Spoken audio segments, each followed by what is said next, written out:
Hello ළමයි. ගොඩක් දවසකට පස්සේ ඔන්න මම අද වීඩියෝ එකක් අරන් ආවා.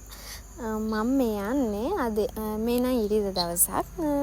අපේ අම්මයි තාත්තයි මල්ලි එනවා කිව්වා මාව බලන්න. මොකද අපි අර බ්ලොග් යන නිසා ඕන වෙන බඩු තියෙනවනේ. ඒ වගේ දේවල් අරගෙන යාලා එනවා කිව්වා. මෙන්න ඉතින් තුන් දෙනාත් එක්ක ඇවිල්ලා අපි ඉතින් ගෙනාවු බත් එකත් ඉක්මනට කාලා මාර වටිනවනේ. ඉතින් අර මෙහෙම දොරේ ඉද්දි ගෙදරින් කියන කෑම එක එහෙම ඉතින් ඉඳලා පැය දෙකක් විතර ඉඳලා එයාලා ගියා. ඒක තමයි දරා ගන්න අමාරුම තැන. අර එයාලා යද්දි මට හරි ලෝභයි ගෙන්නන්නත්. ඒ වුණාට ඉතින් අර ඕනම බඩු ටික ගෙන්න ගන්න එපයි. ඒක නිසා ගෙන්න ගත්ත මිසක මට ඇවිල්ලා යද්දි හරිම ලෝභයි. ඔයාලටත් අර ඒක මං හිතන්නේ මගේ වීඩියෝස් ගොඩක් බලන්නේ ඔය විද්‍යාපීඨෙන් ආසාවෙන් ඉන්න එහෙම නංගිලානේ. දැන් කැම්පස් එකේ ඉන්න වගේ අය මේක බලනවා නම් එයාලටත් තේරෙයි අර ඉඳලා යද්දි ගෙදර කෑම තියෙන වටිනකම අර අම්මලා තාත්තලා මතක් වෙද්දි තියෙන දුක ඒක අමාර හැඟීමක්. මට තේරෙන්නේ නැහැ කියන්න අර අම්මලා ඇවිල්ලා යද්දි හරිම අවුල්. ඉතින් මේ මම ඔයාලට කතාවෙන් කතාව පෙන්නුවේ මම සිටිය මැට්‍රස් කරා පොඩි ළමයින්ට අලවන්න දෙන්න. මේ යාලා කෑලි තෝර අලවනවා ශ්‍රී ලංකාවේ PTම පාඩමට. ඊට පස්සේ අපේ මල්ලි අරන් ඇවිල්ලා තිබුණා මේ වර්ණ චක්‍රයක් මට හදලා. ඒ කියන්නේ ඒක ස්විච් එක ඔන් වුණාම කරකැවෙන විදියට. හැබැයි අරන් එද්දි අර අම්මලා එද්දි අර තැලිලා වගේ ඒක අර වයරින් එක ගැලවිලා. ඒ කියන්නේ ස්විච් එක ඔන් කරාට CD එක කැරකෙන්නේ නැහැ. නිකන් අතින් කරකලා තමයි වර්ණ චක්‍ර ගන්න තිබුණේ. ඒක එයා පාට අලවලා තිබුණේ නැහැ. මගේ ළඟ තියෙන හාප් ෂීට් එයා ළඟ නැති වුණොත් කියලා. මං ඉතින් මේකට හාප් ෂීට් අලවලා ගානට කපා ගන්නවා. මල්ලි ටෝනි උනේ ඕක හොඳට ගෙනල්ලා මට ගෙදරදිත් වීඩියෝ කෝල් එකක් කරන් පෙන්නුවා මේ මේක කැරකෙනවා ස්විච් එක ඔන් කරාම කියලා. මේ හෙද්දි අර ඉතින් බඩු ගොඩට තැලිලා ඒකේ වයරින් එක ගැලවිලා හොඳට මැඬුවා. දැන් මට එයා මං කියපු වැඩේ එයාට හරියට කරලා දෙන්න බැරි වුණා කියලා. ඒ වුණාට මම මේක ඉස්කෝලේ ගෙනහිල්ලා පාවිච්චි කරා. ඉතින් වයරින් එක නෑ කියලා නෑ. ඕක අතින් කරකවන්න පුළුවන් නේ. මං ඒ පාට් ටික දාලා හදාගත්තා. එයා හදලා දීපු එක. ඒක ඇත්තටම පොඩි ළමයි ආස වුණා. එයාලා ආසයිනේ අර ඉතින් අලුත් දෙයකට ඒකටත් ආස වුණා. ඊට පස්සේ ඔය බ්ලොග් ගිහින් ඇවිල්ලා ඊට පස්සේ දැන් අපි ඊළඟ දවසට රෙඩි වෙද්දී කෑම කන්න යන්නේ මේ කම්මැලිනේ හොස්ටල් එකේ ඉඳන් මොනවා හරි කන්නනේ බලන්නේ. එහෙම වෙලාවට අපේ උදව්වට ඉන්න කෙනා තමයි මේ ඔය බෝඩින් වල හොස්ටල් වල ඉන්න අය නම් මේක හොඳටම දන්නවා ඇති. ඒ අපේ බඩගින්නට ඉතින් ගොඩක් වෙලාවට අපි කන්නේ කොත්තුමී එකක් වගේනේ. ඒ වගේ එකක් තමයි ඔය. ඒ වගේ මේ කන්න යන කම්මැලි වෙලාවක අපි කොත්තුමී එකක් හදාගෙන මේ මායි මගේ යාළුවයි අපි දෙන්න කෑවේ.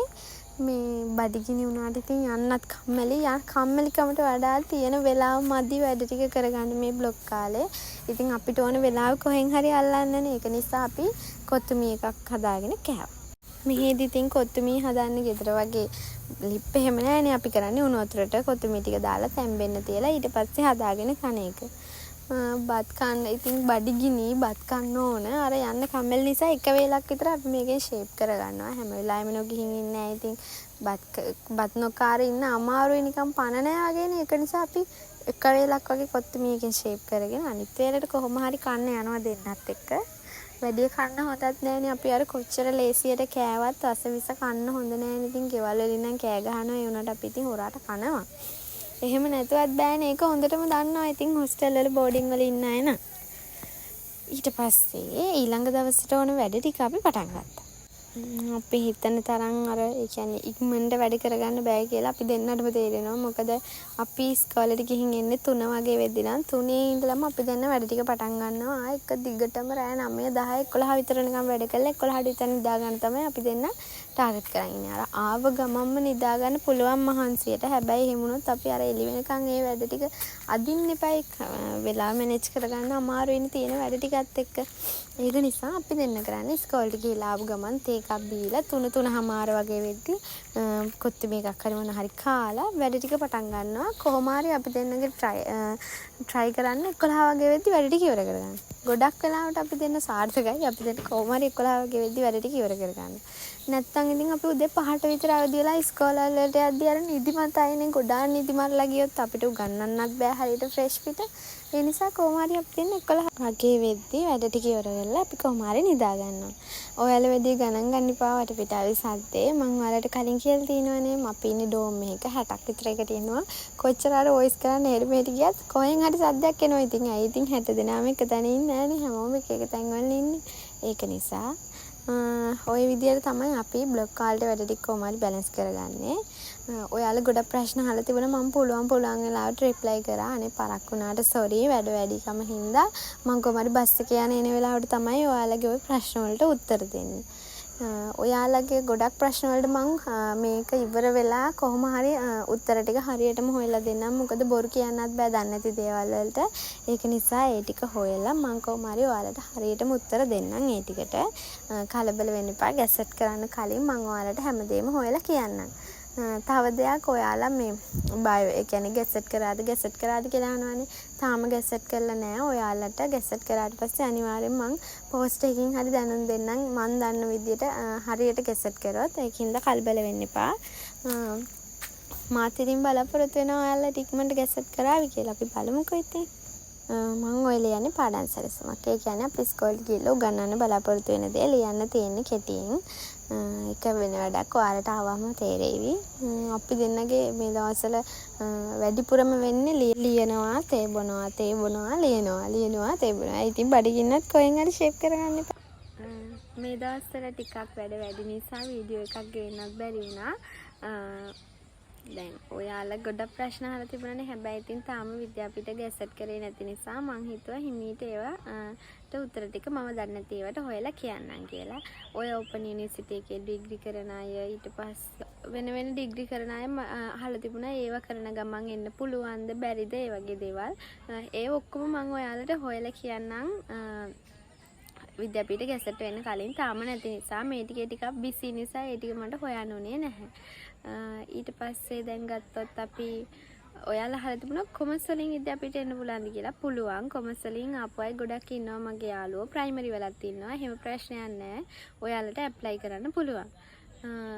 ඔය වගේ ප්‍රශ්න තමයි ඔයාලා අහලා තිබුණේ මට මතක විදියට. මං ඔක්කොම ප්‍රශ්න ටික බලලා අනිවාර්යයෙන්ම වීඩියෝ එකක් අරන් එන්නම් මේ වැඩ ඉවර වෙච්ච ගමන්ම.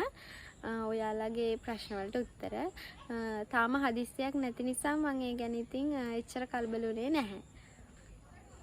ඔයාලට එහෙම මොනවා හරි තව ප්‍රශ්න තියෙනවා නම් ඔයාලා මෙසේජ් එකක් දාලා තියන්න. මම කොහොමද දැන් තව දවස් දෙක තුනකින් අපේ බ්ලොග් ටීචින් එකත් ඉවර වෙනවත් එක්කම මම ඒවට උත්තර හොයලා අලුතින් වීඩියෝ එකක් අරන් එන්නම්.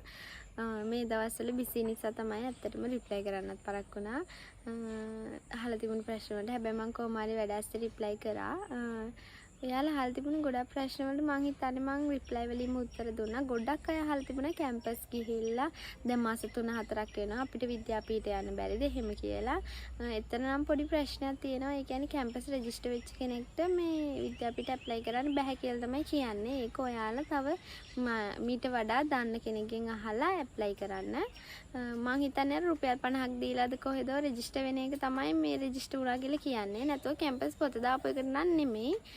ඒක ඔයාලා ඊට වඩා දන්න කෙනෙක්ගෙන් අහලා චුට්ටක් දැනගන්න. එතකොට ඒකට හොඳ උත්තරයක් ඔයාලට ගන්න පුළුවන්. මට ඒකට හරියටම මෙහෙමයි කියලා උත්තරයක් කියන්න බෑ. ඉතින් ඔයාලට පේනවනේ මේ ඉන්නේ අපේ යාළුවා. එයා ඉන්නේ අපේ හොස්ටල් එකේමයි. අපි යන තැනට යනවා. අපි කෑම කන්න ගියත් යනවා. මේ හොස්ටල් එකේ දොර ළඟ තමයි ඉන්නේ. රැයට කවුරු හරි ගියොත් එම සෑහෙන බුරනවා. එයාලා ඉතින් මෙහෙට වෙලා තමයි ඉන්නේ. ඔයාලා ඉතින් ඇවිල්ලාම බලන්න. මං හිතනවා ඔයාලා ටිකමන්ට ගැසට් කරાવી කියලා. ඔයාලටත් ඒ අත්දැකීම ලබා ගන්න. ටිකක් අමාරුයි ඉතින් ඔයාලට හැඩ ගැහෙන්න ඕන. වැඩ තියෙනවා තමන්ගේ වැඩ තමමනේ. දැන් ගෙදර ඉඳියට අම්මලා තාත්තලා කියලා දුන්නාට මෙහෙ ආවට පස්සේ අපේ වැඩ අපි මෙපයි කරගන්න. ඒ වැඩ ඉතින් හැඩ ගැහෙන්න වෙනවනේ. ඒ ඔක්කොම හරියයි කියලා මං හිතනවා. තව ඔයාලා අහලා තිබුණ ඔරියන්ටේෂන් එකේ ගැන විස්තර වීඩියෝ එකක් ගේන්න කියලා. ඒකත් මං ඊළඟ වීඩියෝ එකකින් අර ප්‍රශ්න ටිකට උත්තර අරන් එනවත් එක්කම ඔරියන්ටේෂන් එක ගැනත් වීඩියෝ එකක් අරන් එන්නම්.